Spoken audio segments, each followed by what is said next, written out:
నిజంగా చాలా హ్యాపీగా ఉంది రమాప్రభ గారు మాట్లాడుతుంటే. అదే పాజిటివిటీ ఎనర్జీ ఉంటది నిజంగానే. నమస్తే రమాప్రభ గారు, బాగున్నారా? నమస్తే నమస్తే, బాగున్నామా?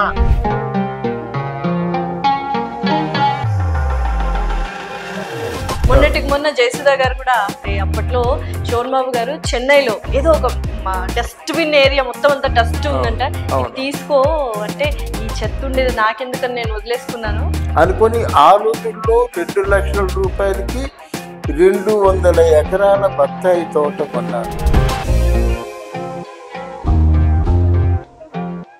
80,000 కోట్ల రూపాయల ఆస్తి. చూడాలంటే మద్రాసులో ఉదయం ఇల్లంటే సాయంత్రం ఎక్కడో సౌత్ ఇండియన్లో ద రిచెస్ట్ మ్యాన్. సో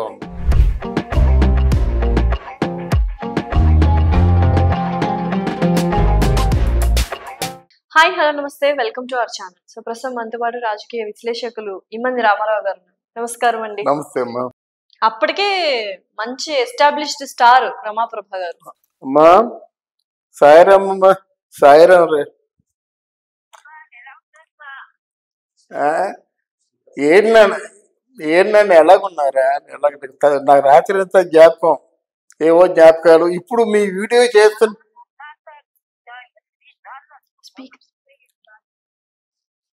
అనుకోవడం కాదు, ఫోన్ చేసేయచ్చు కదా నాకు. అవును, ఆ నెంబర్ మారబట్టి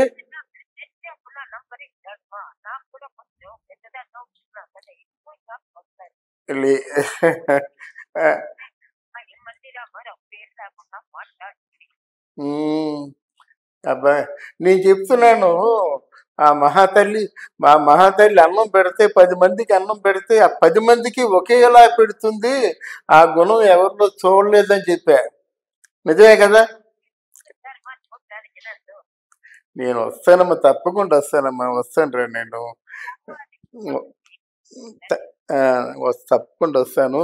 ఆరోగ్యం బాగానే ఉంది, చక్క హుషారుగానే తిరుగుతున్నారు, బాగా మాట్లాడుతున్నారు. అన్నీ మీ వీడియో ఎప్పుడు వదలను, ప్రతి వీడియో చూస్తాను. కానీ రావాలి. ఇంకేంటమ్మా, ఎలా ఉన్నారు? మాకేంటి శబరి?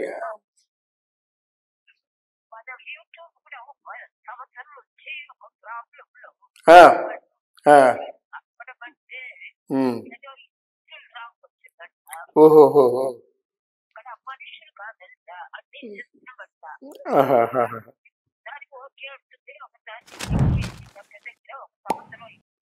ఓకే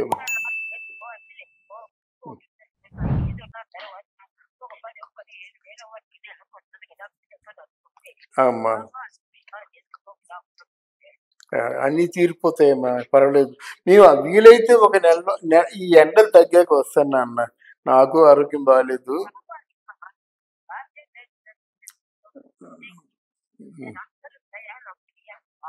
అదే అంటే ఒకసారి వస్తానమ్మా, తప్పకుండా చూసి ఎప్పటికి ఎలాగుంటుందో.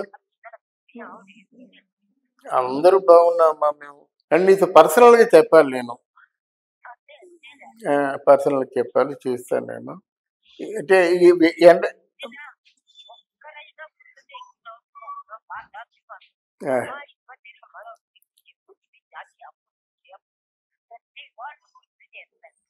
అవునమ్మా, అది నా అదృష్టం. అవునవును. ఇప్పుడే మీ వీడియో చెప్పేశాను సోషల్ పోస్ట్లోను. చెప్తుండగా మా ఇక్కడ యాంకర్ లాస్యా గారు అడిగారన్నమాట, రమాప్రభ గారితో మీకు పరిచయం ఉందా అన్నారు. సరే ఫోన్ చేసి పరిచయం ఉందంటే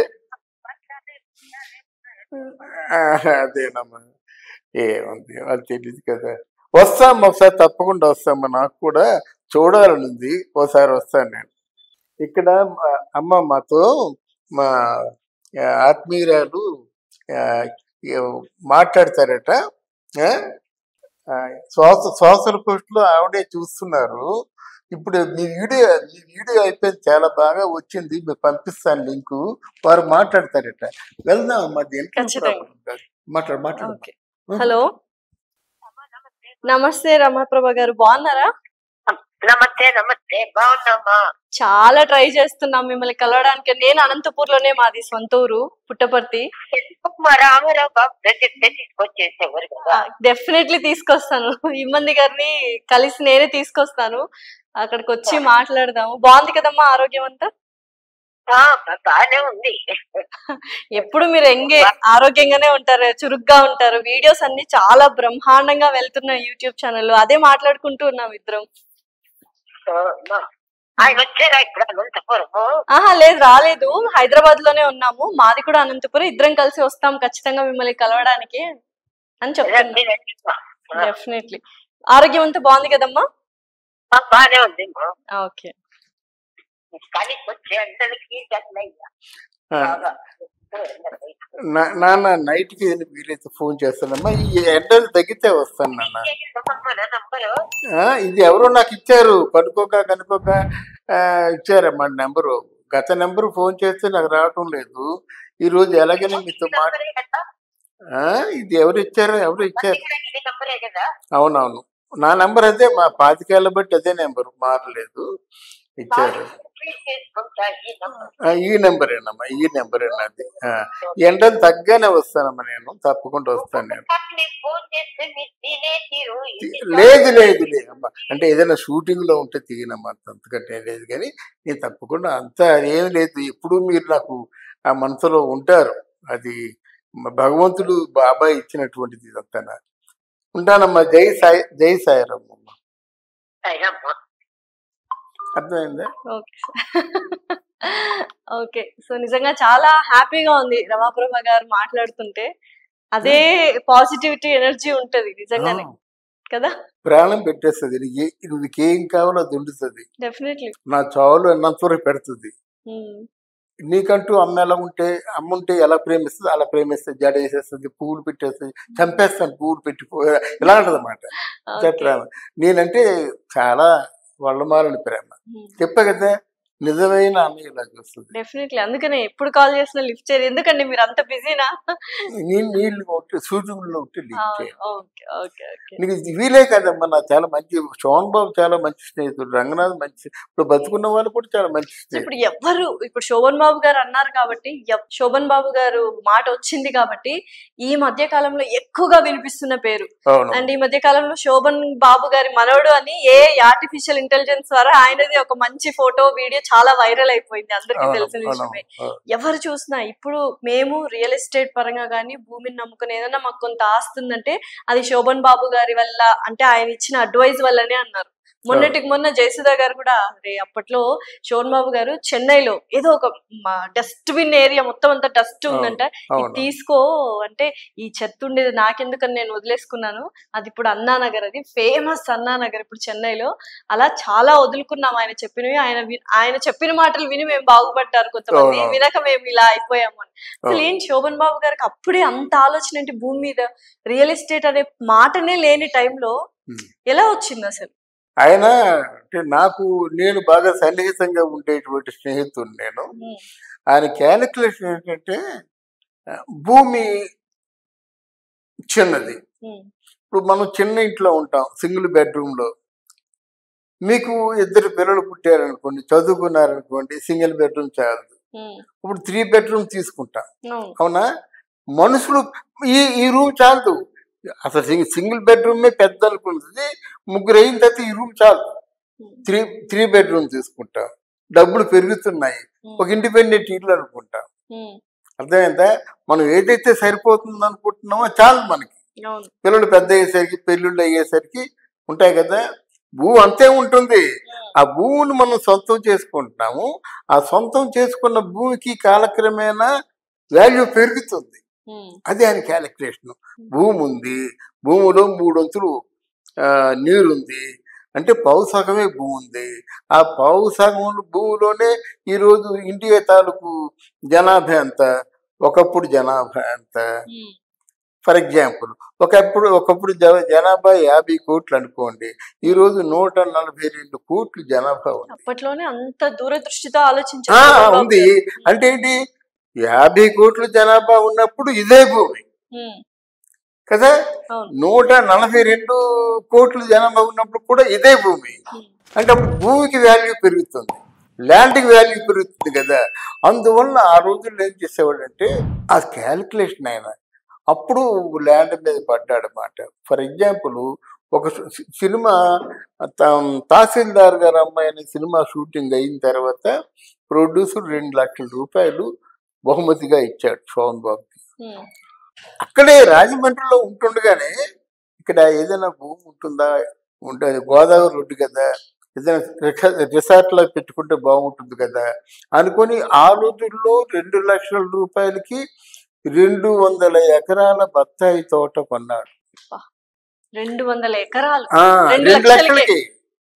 ఆయన అప్పుడు ఏం పిచ్చి పట్టిందా, 2 అప్పుడు లక్ష అంటే గొప్ప కదా, చాలా పెద్ద. అందువల్ల 2 లక్షలకి 200 ఎకరాలు కొంటే ఈ రోజు ఎకరం 4 కోట్లు. ₹1,00,000 వాల్యూ ఈ రోజు 4 కోట్లు. ఆ క్యాలిక్యులేషన్ చూడండి.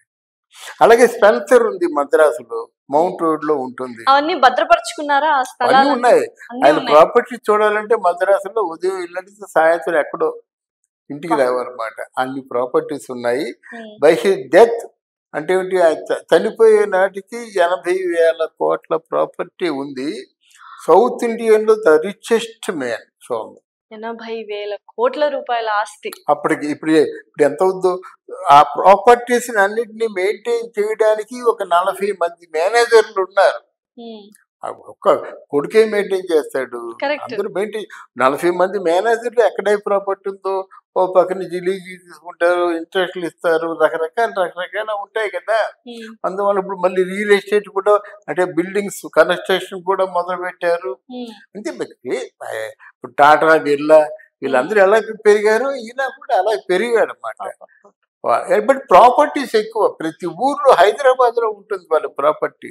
నాకు తెలిసి జయలలిత 100 ఎకరాలు కొన్నది, శోభన్ కూడా కొన్నాడు. తెలిసి అంటే ఎక్కడ టౌన్ సిటీ బాగా పెరుగుతుందంటే జయలలిత కొంపెళ్ళలో కొన్నది. కొంపెళ్ళ 100 ఎకరాల ద్రాక్ష తోట. సో ఇప్పుడు ఆస్తులన్నీ కొడుకే చూస్తున్నాడు. ఎంతమంది సార్ సంతానం శోభన్ బాబు గారికి? ఏమ్మా సంతానం ఎంతమంది? సంతానం 3 కూతుర్లమ్మా, ఒక్కడు.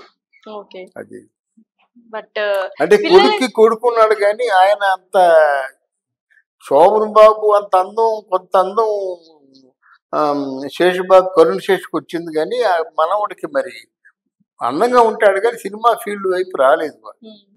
ఇంట్రెస్ట్ కూడా లేదు, లేకపోతే శోభన్ బాబే రానివ్వలేదు అని విన్నాము. శోభన్ బాబు గారే. అవునవును. ఎందుకు ఆ మనస్తత్వం? ఇండస్ట్రీనే ఆయనకి డబ్బులు ఇచ్చింది, సో ఇండస్ట్రీలోకి రాకూడదు నా పిల్లలు అని ఎందుకు అంత ఖరాఖండిగా డెసిషన్ తీసుకున్నారు? ఆయన నేను, నా ఇల్లు, నా భార్య, నా పిల్లలు. ఆయన మెయిన్ స్లోగన్ ఏంటంటే శాంతి ప్రశాంతి. ఈ రెండింటినీ మించిన సంపదలు లేవనుకుని ఒక 2 భాగాలుగా ఉన్నటువంటి ప్యాలెస్ లాంటి ఇల్లు కొన్నాడు. దానికి శాంతి ప్రశాంతి అని పేరు పెట్టాడు. అలాగే దాని రవీంద్రనాథ్ ఠాగూర్ శాంతి నికేతన్ ఒక తోటకు పేరు పెట్టాడు. అన్ని అంటే శాంతికి సంబంధించింది, తృప్తికి సంబంధించింది పెట్టాడు. తర్వాత ఏంటంటే ఆయన్ని హీరోయిన్లు అందరూ ప్రేమిస్తారంటే నమ్ముతారు. వాళ్ళ కష్ట సుఖాలని హీరోయిన్లు అందరూ శోభన్ బాబుగా చెప్తారు. ఇంతమంది తలలో 4గా ఉన్నప్పుడు ఆయన జీవితం ఎంత హాయిగా గడిచిపోయిందంటే అసలు ఆయన కోరుకున్న అందరూ ఎలా చేద్దాం అలా చేద్దాం అనుకుంటారు. ఎలా చేద్దాం అనుకొని ఎంతమంది తను చిన్న కార్యక్రమాన్ని సాధిస్తారు. అందరికంటే బాగా డబ్బు సంపాదించాలి అనుకుంటాం, ఉన్నదాన్ని వేసుకుంటాం. అలా కాకుండా అందరికంటే డబ్బు సంపాదించాలనుకున్నాడు, రిచెస్ట్ మ్యాన్ గా ఉండాలనుకున్నాడు, ప్రశాంతమైన జీవితం గడపాలనుకున్నాడు. ఒకరెవరో శోభన్ బాబు ఏమిటి మీ కళ్ళ కింద కొంచెం మచ్చలు, నల్లగా మచ్చలు వస్తున్నాయి, అందుకే నా కళ్ళతో వేసుకుంటున్నారన్నారని ఇంకోసారి మాట వినకూడదు అంతే.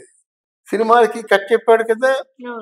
మన అన్నమయ్య సినిమాలో వెంకటేశ్వర స్వామిగా వేయమని ఆ రోజుల్లో లక్షలే గొప్ప. బ్లాంక్ చెక్ దొరసారాజు ఇచ్చేసి నువ్వెంత రాసుకుంటావో రాసుకో, ఎంత రాసుకుంటావో రాసుకో అన్నమాట. అంటే అక్కడ ఏంటంటే ఒకసారి నేను వదిలేశాను సినిమా చేయనని, వద్దు అని చెప్పేసి చాలా సున్నితంగా సోహన్ బాబు మాట్లాడే విధానం ఎవరైనా పడిపోతారు. అంటే బహుశా మనసుతో మాట్లాడతాడేమో, సున్నితంగా మాట్లాడతాడు. ఇప్పుడు హైదరాబాద్ లో the famous constructions Jayabheri constructions Muralimohan గారిది ఉండము. ఒక రకంగా కారణం శోభన్ బాబు గారే అని చాలా సందర్భాల్లో చెప్పారు. అవును. సో ఏంటి ఆ అనుబంధం ఏంటి, వాళ్ళిద్దరికి ఉన్న అనుబంధం ఏంటి అసలు? ఇదేంటంటే శోభన్ బాబుని ఇన్స్పిరేషన్ గా తీసుకున్న వాళ్ళు పెద్దోళ్ళు కనుక చెప్పుకుంటారమ్మా. అప్పుడు నా వరకు నేను శోభన్ బాబు గారిని ఇన్స్పిరేషన్ గా తీసుకున్నాను. అయితే నా జీవితానికి ఒక తోట ఏంటి అప్పుడు, అంటే తోట అప్పుడు ఏదో కొంచెం తక్కువ తీసుకున్నా, ఇప్పుడు ఎంతో చాలా ఎక్కువ ఊహించిన స్టేజ్లో ఉంది. ల్యాండ్స్ అలాగే అంటే అలాగే ఇన్స్పిరేషన్ గా తీసుకున్న వాళ్ళు ఎంతో మంది ఉన్నారు. సేఫెస్ట్ లైఫ్ అంటే అదేనమ్మా. మీకున్నటువంటి 10 లక్షల్లో ఒక 20 లక్షలు అప్పు చేసి 30 లక్షలకి ఊరు కరసీలో ఒక చిన్న స్థలం తీసుకుంటే కళ్ళు మూసుకొని 10 ఏళ్ళు ఉంటే 10 కోట్లు అయిపోతుంది. అది మాట, అది క్యాలిక్యులేషన్. అది ఇప్పుడు క్యాలిక్యులేషన్ లేకపోతే ఇప్పుడు మనకు రామోజీ ఫిలిం సిటీ దగ్గర ఒక ఎకరం 12 లక్షలకి ఇస్తా అన్నారు. తీసుకుంటే ఈ రోజు ఏంటి 4 కోట్లు ఎకరం, 4 కోట్లు. అందువల్ల భూమిని నమ్ముకున్నవాడు మరి చాలా గొప్ప స్థితికి వెళ్తాడు అన్నమాట. Definitely sir. సో అలాగా శోభన్ బాబు గారు భూమిని నమ్ముకున్నారు, తనను తాను నమ్ముకున్నాడు. అసలు ఏంటి సార్, అనారోగ్యం వల్ల చనిపోవడం జరిగిందా, ఎలాగ అసలు? అది దానికి రకరకాల వ్యాఖ్యలు చేశారు, అది మనం మాట్లాడుకోకూడదు. ఏదేమైనప్పటికీ రాజాలా బ్రతికాడు, రాజాలా చనిపోయినాడు. విశేషం ఏంటంటే ప్రతి ఇంట్లో కూడా ఏడిపోయి, ప్రతి గృహిణి కూడా ఏడిపోయి 2-3 రోజులు ఆ ఏడుపు.